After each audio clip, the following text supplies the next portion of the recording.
Hey Becky, how you doing? I'm doing pretty good. Yeah, I know there was a lot going on the last time we talked. You was getting ready for what you say it's Holy Week?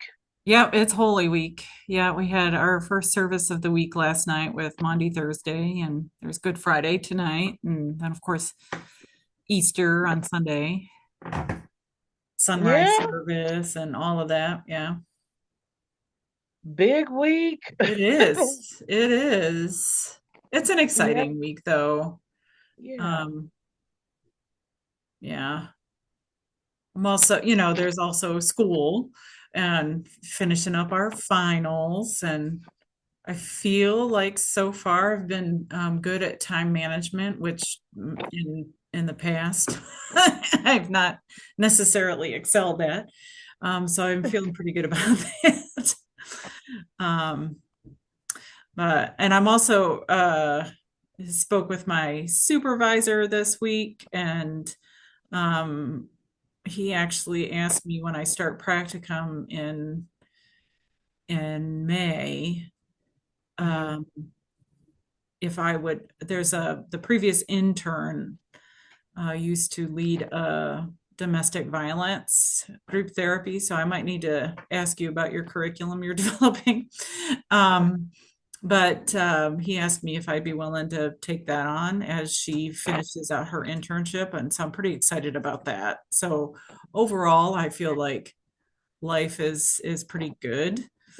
Um, I am getting ready to, I have a part-time job and Hmm. as a youth pastor for a Methodist church that I am going to need to quit.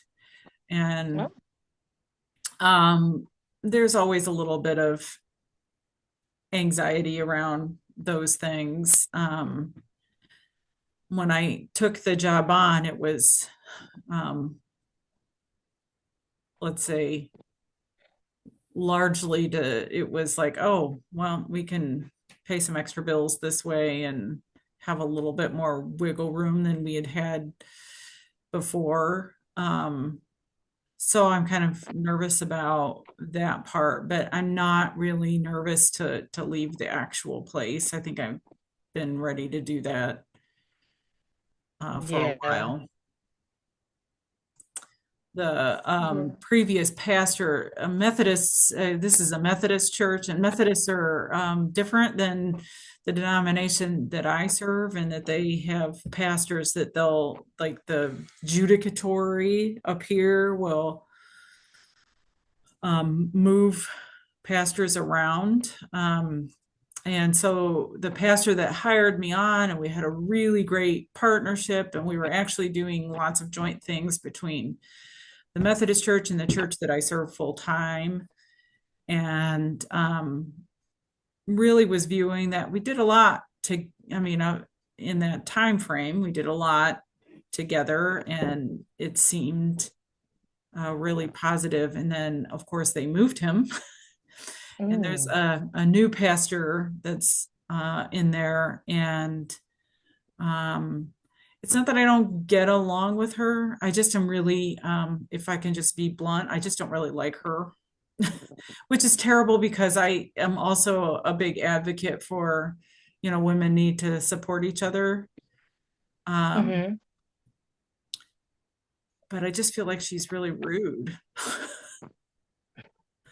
Well, I mean, like you said, you have a lot going on with Holy Week, all the good things, right? The Mhm. positives with Holy Week and Easter and and you having that blessing of that open door for, your internship and that's all good things that you got going on.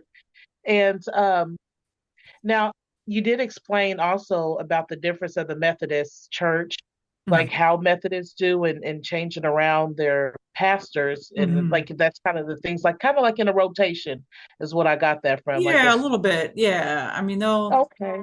somebody will match up.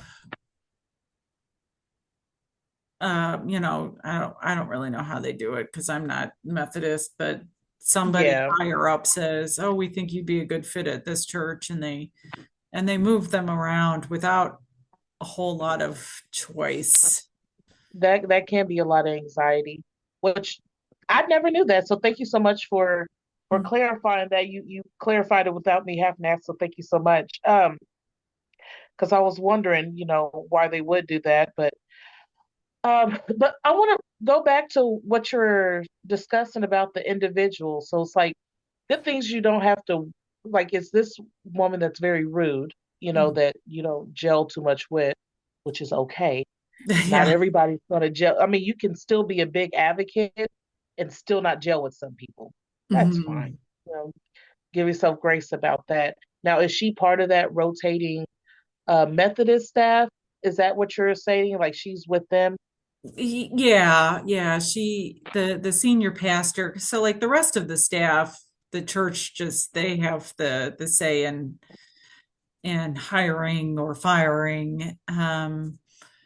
But the main pastor, they, I mean, they do if they have some big problems with a pastor, they can talk to the judicatory and whatnot. But basically, everybody's hands are tied with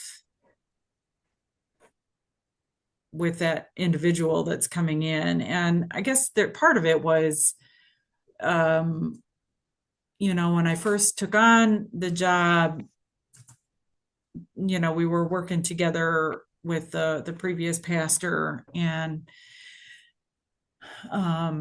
we just, I mean, we had like a bigger vision for how we could work together.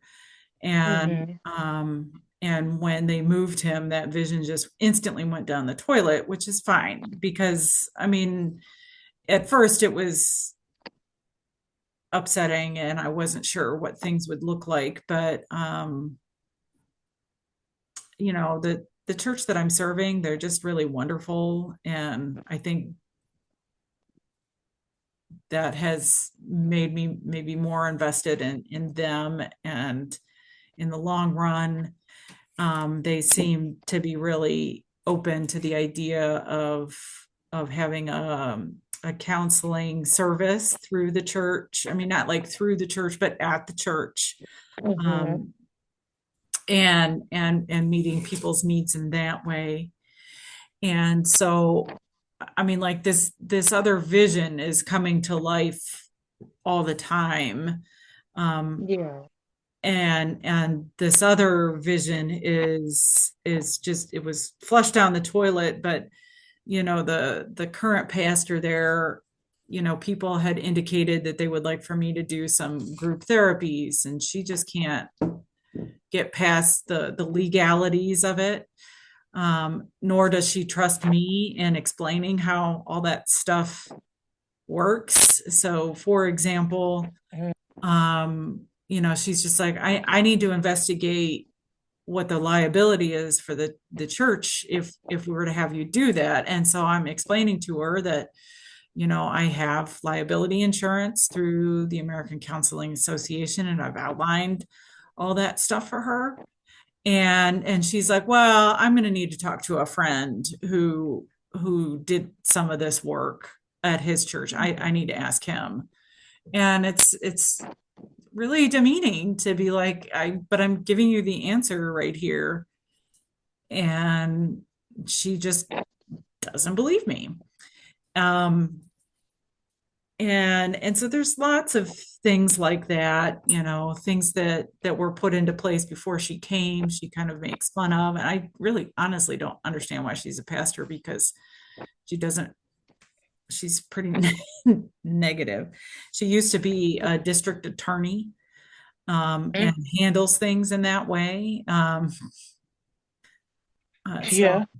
I'm just, so I guess, on Monday, so I decided that I'd wait till after Holy Week. But there's a staff meeting because she doesn't take care of her staff, and she's having a staff meeting early Monday morning when the rest of the clergy world is taking the day off. And Oh and yeah. I'm I'm basically going to just say, am I time here is done. Yeah. I guess some of the question is should I just say it's all because I'm starting my practicum and internship, or should I just say, there's some issues you all should maybe deal with, but part of me, the part of me that's just tired and doesn't want to deal with it is I'm just go so in there and sorry. say this is just not fitting into my schedule anymore, and our visions have gone different ways. Yeah, it sounds like, and I'm so sorry for sneezing right there. I try to hold it, but it sounds like, to me, almost like perfect timing. Yeah. It sounds like excellent timing. Because not only are you already transitioning into doing your internship, but it sounds like that position no longer serves you in a Mhm. sense. Um, though it's part of the passion that you have, right? Because you said you do, love being, a minister and spreading God's love and word from the humility of love, and Mhm. acceptance and advocacy and openness and that trust, that you're Yeah. speaking of, and with the kind of like dismissiveness of her, um, That's a really towards good just who you word, are, like, dismissive. yeah, towards of who you are, as in where your credentials are. I can see, you know, how that can be real rigid for you. Um, because what's being portrayed, it goes against basically what your passion, your heart, and your Mhm. your spirit's aligned for. Yeah. Yeah. Yeah, because my primary function is to work with the children, but she seems to, a handful of them don't attend Sunday service, and this is upsetting to her. And as somebody said to me, but what if youth group is church for them?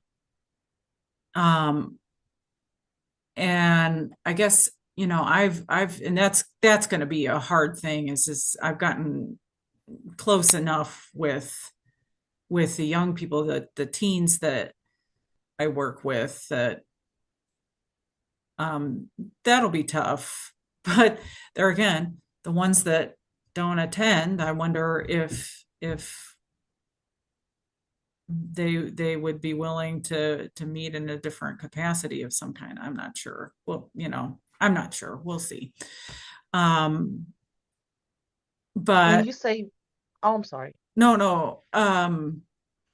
But we had started when I very first started. Um, the pastor at the time, Jared, he and I thought, okay, let's do something big so that the kids can, um, be excited about this fresh person that's in here. And so we started an annual ski trip, which is how I ended up breaking my damn knee. But anyway, that's beside the point. um, and her instant response was, is, why are we having this ski trip? This is ridiculous. um, this isn't church related at all. And I was like, well, first of all, we have hotel room church. Um, and secondly, the kids are developing a bunch of skills through doing this thing that they hadn't done before. Hmm. And third, we're creating memories together. And she just basically took a dump all over that experience. And not to be terribly vulgar, but here we are. Um, I guess I just have some feelings of just being frustrated um, with how things played out. But at the same time, I really appreciate you're saying it sounds like things are going how they should be. Um, that they're falling into place. Yeah.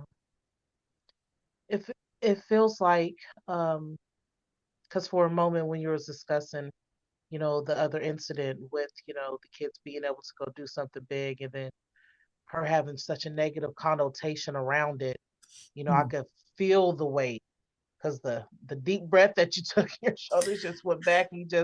Your whole face was just like, oh, here we go again. Like the Uh-huh. same food warmed over type feeling. And then, leading up to, things aligning how they need to be, that sense of lightness to you. And because of that, I want to go back to, because you made a statement that, hey, when I go in here Monday, I know I'm leaving anyway, right? And Hmm. so when I go in here Monday, like I'm gonna go in here and do I just state, hey, I got an internship, like I'm going and leading with that, or do you address her behaviors because the advocacy in you, Yeah. um, is like, hey, if I leave, will this continue? And you're just seeing the things that are going wrong. So my question to you would be, what would happen if you did address those situations that you personally experienced with her at that meeting? What do you think? How would that be of a benefit? What do you think would happen? Um, I don't know. So they have what's called a pastoral relations committee. So it's sort of like the go between staff Hmm. members and the congregation. So if the congregation has issues, they go to them, and they're basically a non-threatening presence to be able to talk about hard things. And so I probably would be more inclined to talk with my person on that committee about some of those instances, just to I guess I also believe in leaving a place well if that's possible. And I don't want anyone else to suffer because of what I'm saying. So maybe in that confidential space with my person, I can share that they can then advocate um, as they understand um, the situation, because there are lots of people that are not particularly happy with her. I know my husband and I went to a protest a couple of weeks ago, the one that was on April the 5th. Hmm. And, we posted something on Facebook, and there were a handful of people from the congregation that said, thank you. And then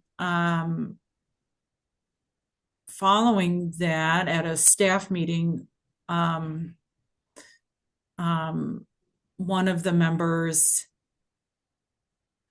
sort of gave her a little bit of pushback because she is staying silent on on our current situation in Hmm. the country and in the world, and was giving her a little bit of pushback. And she's like, well, I don't believe you should talk about politics in church, which I agree with. I mean, there are too many congregations that are pushing wrong agendas from the pulpit anyway. But at the same time, I think that people are seeking and needing um, some hope given our current climate, Hmm. and are also looking to her for some kind of guidance and leading. And you can do that without saying politically. I mean, like I guess I talk in code with my church people, so that the couple of people that probably are in support of this current administration, they may or may not take what I'm saying in that way. But the vast majority of my people that are not in support of this administration are, in fact, I mean, they're looking to me for some sense of hope. And so I can speak in, I guess, what I use is coded language, that they understand what I'm saying. Um, but it's not being political. Does that make sense? Yeah, it's finding the balance of attending to your whole congregation's needs. It's like a congregational needs. And just like within your youth setting, not every youth is the same.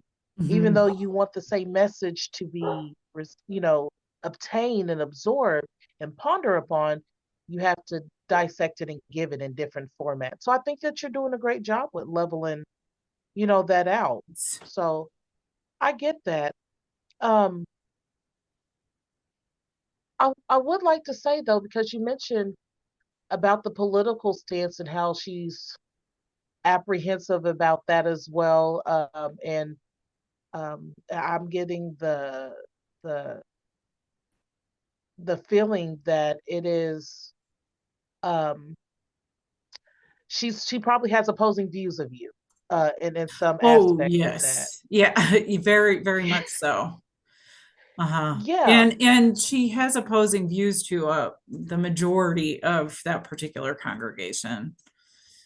Hmm. and I think your advocacy kicks in there. Yeah. One thing I remember from residency when we're sitting around the circle and when Dakota mentioned about, he noticed that your political stance is real, real firm, but as well as your faith stance.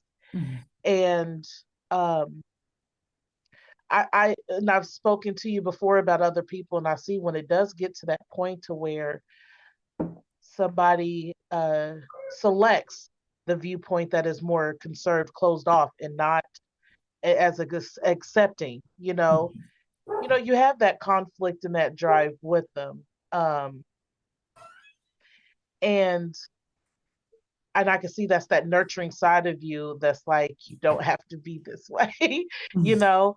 And it's okay. Like I said, it's okay.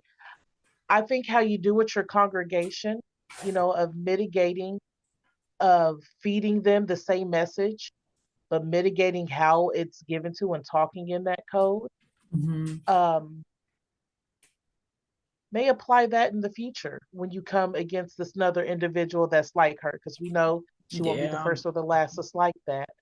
And Yeah. finding out, well, how can I code to lessen the tension, Mhm. right, for myself, and and how to coexist within that space.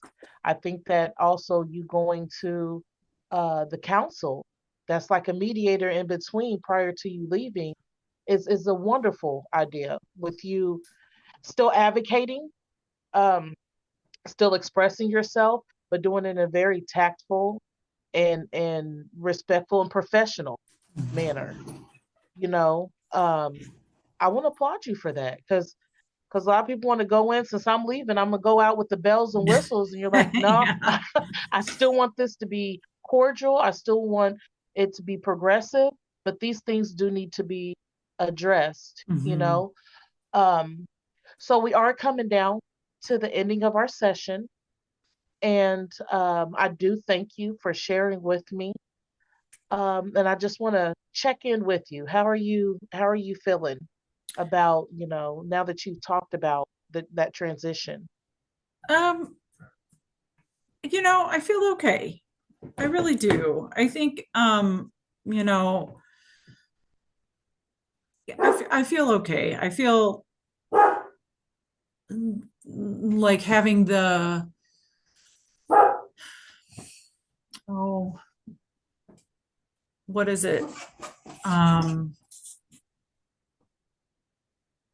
the aspect of all the things are falling into place is really a good thing for me to keep in my mind's eye. Yeah. Yeah, he's a light into our path, and lamp into our feet, isn't he? Mhm. He'll guide the way, Yeah, yeah, for sure. and it does fall into place. Absolutely. Yeah.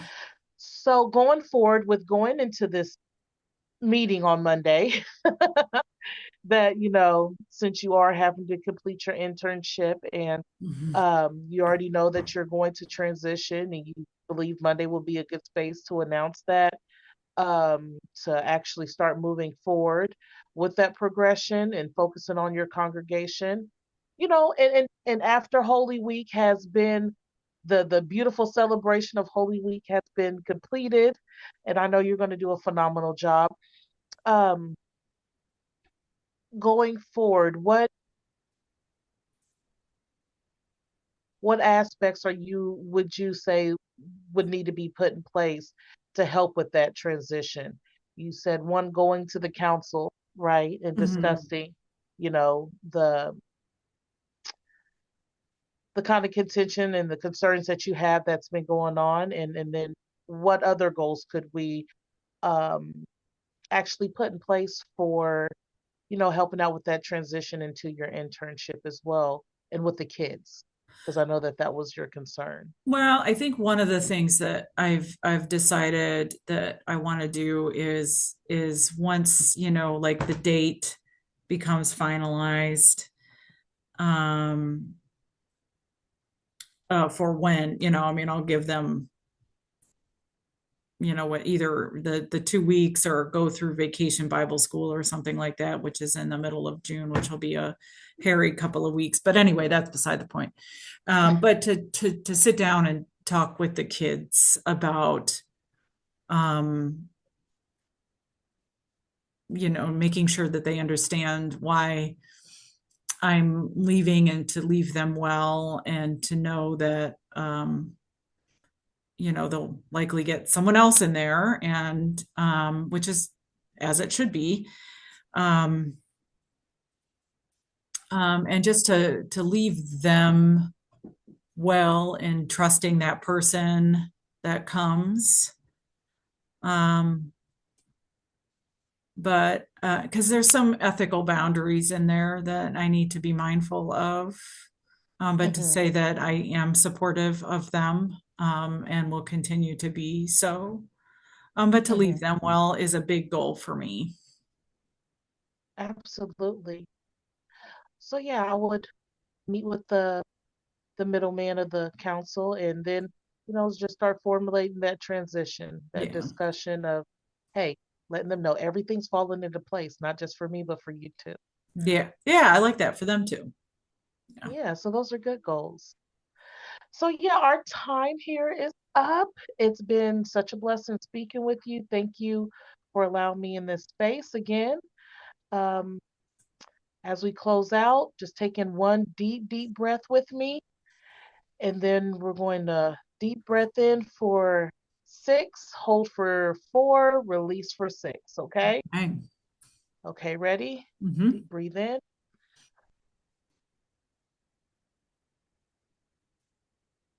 hold, breathe out. How you feeling? That felt awesome. Great. Well, I thank you for your time, Becky, and I'm going to talk to you soon. Okay. Thank you so much, Angie. All right. Later. Bye.